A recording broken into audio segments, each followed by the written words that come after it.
Salutations everybody, it is Matty here today and we are back on the news grind. After a ton of review content from the Series X to the PlayStation 5, Assassin's Creed Valhalla, Watch Dogs Legion, Call of Duty Black Ops Cold War, Demon's Souls Remake, Godfall. I mean, ladies and gentlemen, we did a lot of reviews lately and so many of you came out and supported that content, so I just want to thank you all so much from the bottom of my heart. It's some of my favorite content to make, and you really gave me a lot of love and support and constructive criticism even in some regards to how the reviews can get better and better. So thank you all so much for your support there. I mean, how else are you going to make decisions on whether or not you should pick up Spider-Man 64? I'm your guy, okay? So thank you so much for putting your trust in me. But now, let's get back to business. Let's talk news. That starts up with Cyberpunk. We're going to be talking about Bethesda later in this week. We got another Night City Wire to go over later on this week. Lots of exciting game news has picked up after a swarm of great big game launches. But we got one big one left for this year, and it is Cyberpunk 2077. And today we have a lot of surprising information to go over, stuff with real substance, because finally CD Projekt Red showed us raw gameplay, right? We've seen these highlight reel gameplays.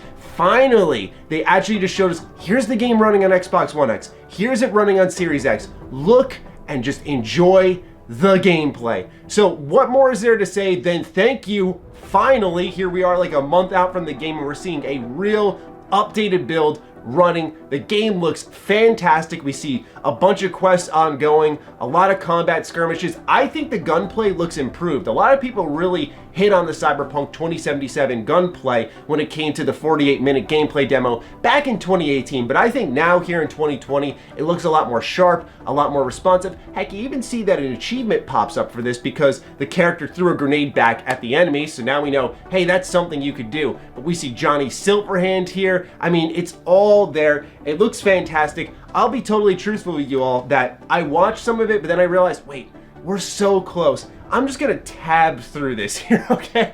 I don't wanna see so much of the game running raw, just enough to convince myself mentally like, okay, this thing is still real, it's still in existence, it's still gonna run on current consoles, we're okay. I needed that reassurance, right? I needed CD Projekt Red to give me a virtual hug and let me know it's all gonna be okay. That big RPG, it's coming. But yeah, lots of exciting gameplay. I'll have the full video linked in the description down below if you wanna check it out for yourself. There's no overall goal to the gameplay, right? It's not like one full quest. It's just a couple of snippets of things ongoing from conversations and how seamless they happen in the world. There's no like zooming in on the camera's face or the camera goes to a fixed position. It just happens in the world and there's tons of responses and ways to go about certain scenarios, to gunplay, to exploring Night City. Just, man, it looks great. I can't wait to get my hands on it, but finally we get a good look at gameplay in this special Night City Wire. A lot of people were also worried, what's going on? Is there an Xbox partnership happening here? That's been a rumor for a while, thanks to, of course, the fact that we had Cyberpunk 2077 hit the Microsoft E3 stage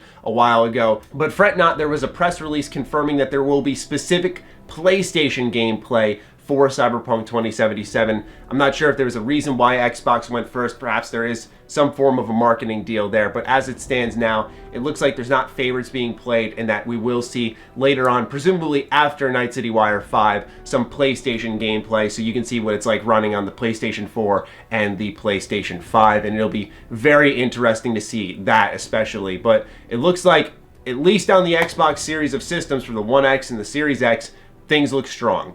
Now let's talk more news because a lot of leaks happen. Don't worry, none of this is spoilery type leaks. It's just a box art leak, which gives us some more information on what the game is coming with. So the front of the box tells us that it comes with 2 Blu-ray discs. So yes, Cyberpunk 2077 is a 2-disc game. There's also a world compendium, stickers, postcards, a game map, and digital content access.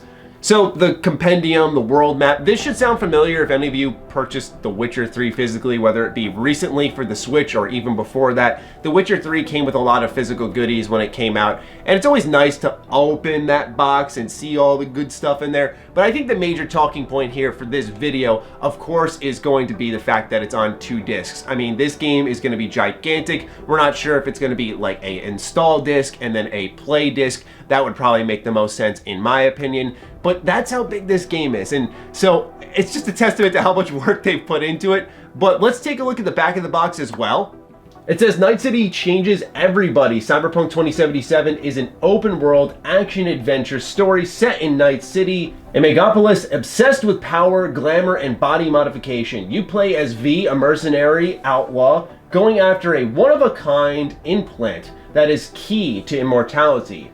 You can customize your character's cyberware, a skill set, and play style, and explore a vast city where the choices you make shape the story and the world around you. I'm personally just starting to get a kick out of how minimal the back of game boxes are becoming. Like, look how simple Miles Morales is, right? We got Miles Morales here. It says, experience the rise of Miles Morales as the new hero masters incredible explosive new powers to become his own Spider-Man. And then they've got just like the stuff you're gonna get with the PlayStation version here. And that's really it. Like, there's like, I don't see the game running. They don't give you any new bells and whistles. They're like, hey, it's Miles Morales and this is Spider-Man. You're gonna buy this, right? Okay, thanks.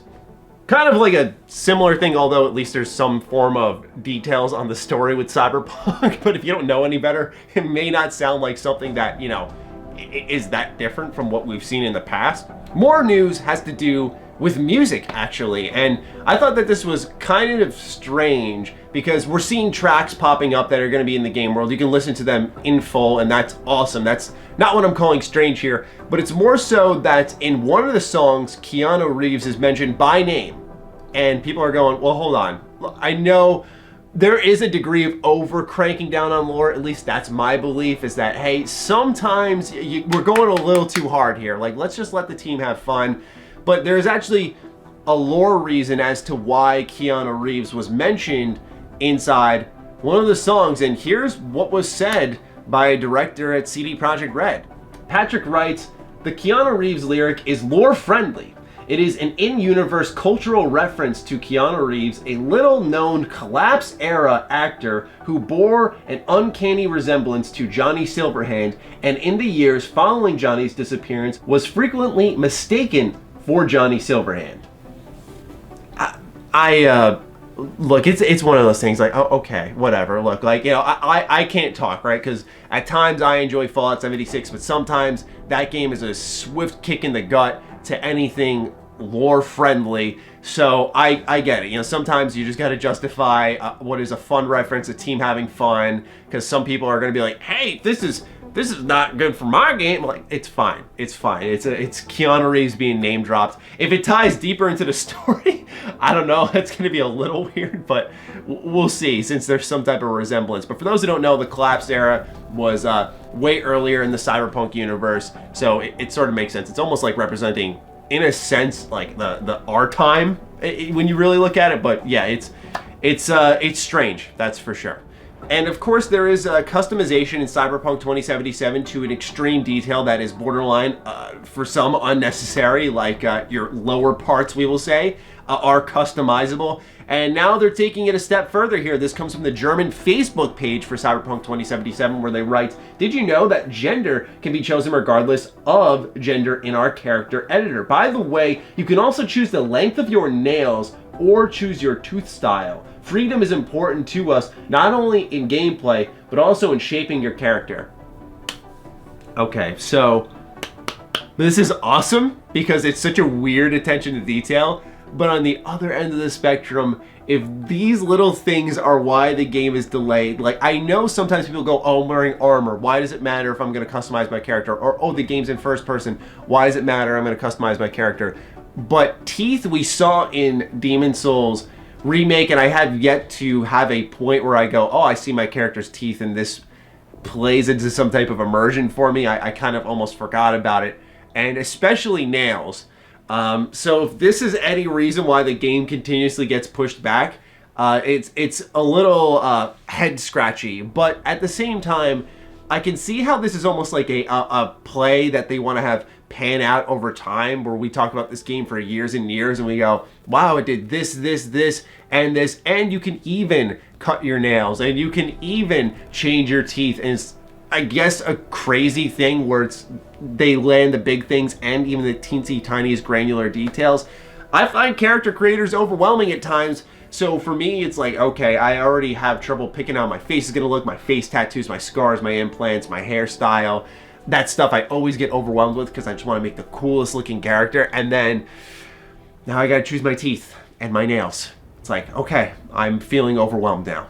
Now, I've mentioned a lot of Night City Wire number 5. To wrap up this video, let's talk about when that's coming, and it is tomorrow as of the date of this upload. If it's after the fact, this part of the video really doesn't matter, but for those who are unaware, Night City Wire 5 is talking about Johnny Silverhand sharing a variety of Night City's tunes, as we've seen on their Twitter account, and they're going to be showing a lot more apparently. It's going to be a big one. This is happening Thursday, November 19th at 6 p.m. Central Eastern Time on twitch.tv/CD Projekt Red. Of course, I will be streaming this here on my channel, so if you're watching this before all of this, do know I will be live and watching this with all of you, and then we'll be covering the aftermath of details like I always do for Night City Wire. But with that, ladies and gentlemen, I leave it in your hands. This is a huge info dump for Cyberpunk 2077 between Night City Wire coming, new gameplay, we got teeth, customization options, we got box art leaks that show us 2 discs,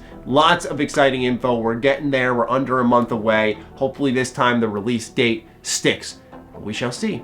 We shall see. And with that, I'll talk with you all soon. Be sure to follow me on Twitter, follow me on Instagram. Those links are in the description down below. Big thank you to all of the patrons, all of the YouTube members who really push the limits of the content here. I appreciate each and every single one of you, and I will talk with you soon. Stay sexy, stay active. I love you all.